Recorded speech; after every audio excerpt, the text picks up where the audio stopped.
Hello दोस्तों, नमस्कार। हेमा हमारे ब्लॉग में आपका स्वागत है। आपने मेरी पहले की वीडियो देखी होंगी जो चंपावत गई थी। और चंपावत जाने के बाद मैंने वहाँ गोलू भगवान के दर्शन किए। और दर्शन करने के बाद मैंने थोड़ा पंडित जी से वहाँ की जानकारी ली। जो पंडित जी ने मुझे बताया तो था, थोड़ी उनकी आवाज़ और कुछ प्रॉब्लम के कारण वो उनकी आवाज़ नहीं डाल सक रही हूँ मैं। तो मैं खुद ही उनकी जानकारी मैं आप तक पहुँचाना सोच रही हूँ। आप मेरे वीडियो को पूरा देखिएगा।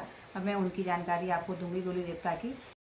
तो दोस्तों, मैं आज आपको गुरु देवता की कहानी सुनाने जा रही हूँ कि कैसे उनका जन्म हुआ था और उत्तराखंड में वो सबसे पहले कहाँ पर बसे थे। तो गुरु देवता के पिताजी का नाम राजा झालूराई था और झालूराई अयोध्या से चंपावत में आए थे। और झालूराई की 7 पत्नियां थी जिनसे उनको कोई भी संतान नहीं थी। तो झालूराई ने भैरव देवता को प्रसन्न किया और उनसे अपने संतान के लिए विनती की।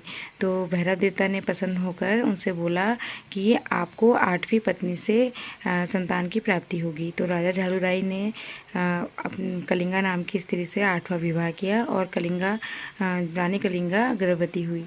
जब रानी कलिंगा से संतान उत्पन्न हुई तो राजा झालूराई महल में नहीं थे।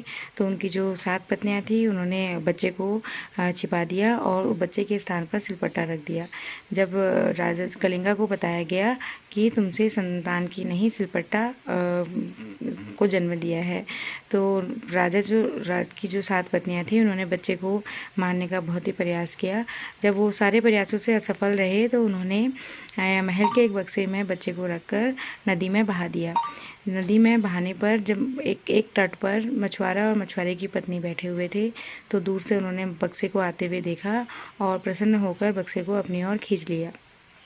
जब उन्होंने बक्से को खोला तो देखा कि उसमें से एक दिव्य प्रकाश निकल रहा है, क्योंकि वो गुरु देवता उसमें थे और देवता से उनको एक प्रकाश की अनुभूति हुई।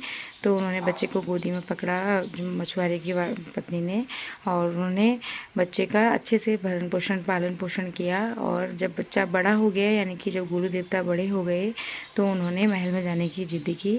जब महल में जाने की जिद की तो अपने मछुआरे पिता से बोला कि मुझे एक घोड़े की आवश्यकता है। तो उसके बाद उन्होंने मछुआरा पिता गरीब था तो उन्होंने बोला कि मेरे पास घोड़ा तो नहीं है, लेकिन मछुआरे पिता ने अपने बेटे के लिए बचपन में खेलने के लिए काठ की एक घोड़ा बनाया था।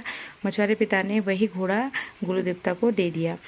तो गुरु देवता के पास दिव्य शक्तियाँ थी, तो उन्होंने उस काठ के घोड़े को असली का घोड़ा बनाया और उसमें बैठकर महल की ओर चल दिए। रास्ते में नदी के किनारे उन्होंने देखा कि राजा की 7 पत्नियां नदी के किनारे बैठी हुई हैं, जो भी हैं।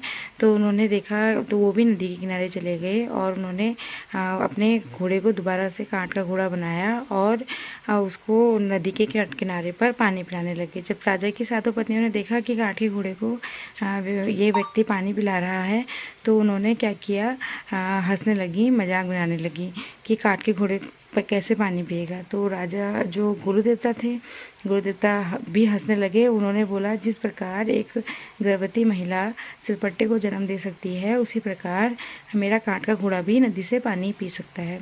इस बात को सुनकर राजा की 7 पत्नियां चिंतित होने लगी और उन्होंने वो एक दूसरे को देखने लगी। तो राजा झालूराई के पास ऐसे ही गुरु देवता पहुँचे और उन्होंने अपना सारी कहानी बताई। और तो राजा झालूराई ने अपनी 7 पत्नियों को दंड दिया और कलिंगा और राजा गुरु देवता के कहने पर उन्होंने अपनी पत्नियों को कारावास से मुक्ति भी कर दिया था बाद में।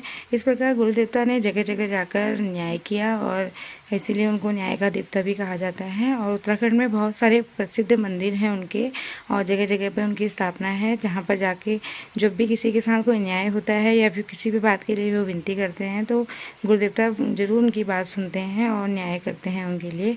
इसीलिए जैसे चितई, अल्मोड़ा और घोड़ाखाल ये प्रसिद्ध मंदिर हैं, और चंपावत जहाँ पर सभी लोग जाते हैं और इनसे प्रार्थना करते हैं।